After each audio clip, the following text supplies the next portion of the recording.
Governor Christie calling a state of emergency in light of the first snowstorm of the 2015 winter season. Hudson County View met up with a slew of West New York officials to tell us about how they're preparing for the snowstorm.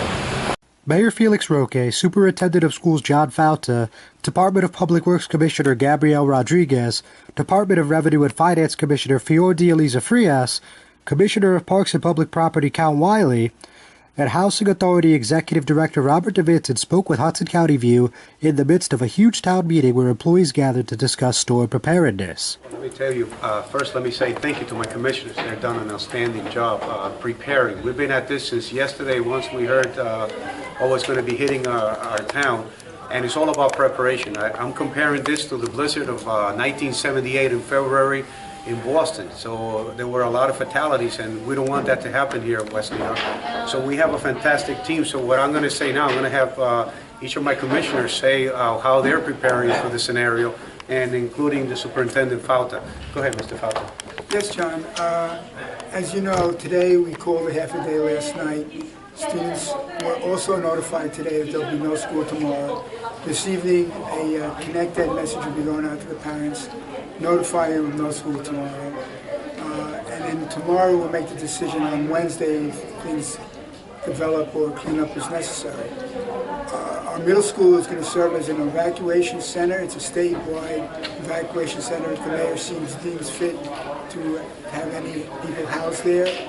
Our school buses are ready to be called at a moment's notice if we're able to transport any people that have been need to be evacuated.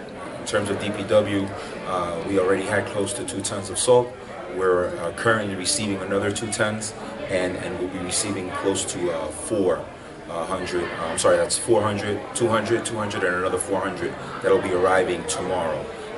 All of the staff and DPW has been advised to be on call from now until further notice, and so it's about hitting the ground running and doing what we have to do. As the mayor said, we want to urge all the residents to stay home.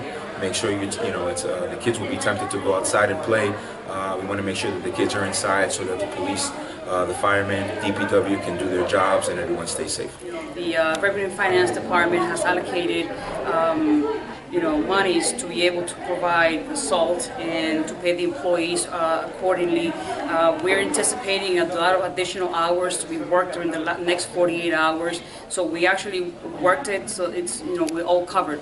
So it's all about safety and the people's first. Approximately how much money is set aside for a natural disaster of this magnitude? Correct. It all depends on the amount of employees that we have working around the clock. But she added 20% extras for supplies, overtime, gas, and any other emergency that we can encounter within the next 48, 72 hours. We're all working together here in the community to make this happen. I just came out of the meeting, and everybody is very well prepared. Every aspect of the government is covered, every street, every lot, everything will be taken care of. I'm sure I have a lot of confidence that we're going to work together and make sure that there is no fatalities, that everybody is safe. I've said a lot of prayers about that today to make sure that this town would succeed in that, and that we get this town moving, not only here, but for the businesses, and get that Bergamot Avenue cleaned as soon as possible, and to make this town as if the snowstorm hasn't happened. But I'm very confident everybody's ready to go, and we're all excited, and we're ready to make this happen. We've totally prepared for the storm as far as making sure we had enough equipment and manpower. The community rooms in all the buildings are set up as warming stations. Our buildings are all set up with generators, so God forbid there is a power outage someplace, we still can maintain heat in those community rooms, and if we need warming stations, we would have them. We brought in additional equipment, anticipating a large storm, and from looks of outside, it looks like we'll need that equipment. Roque later assured residents that meter and street sweeper parking would not be in effect during the blizzard. I'm John Heides with the Hudson County View, the eye of the community.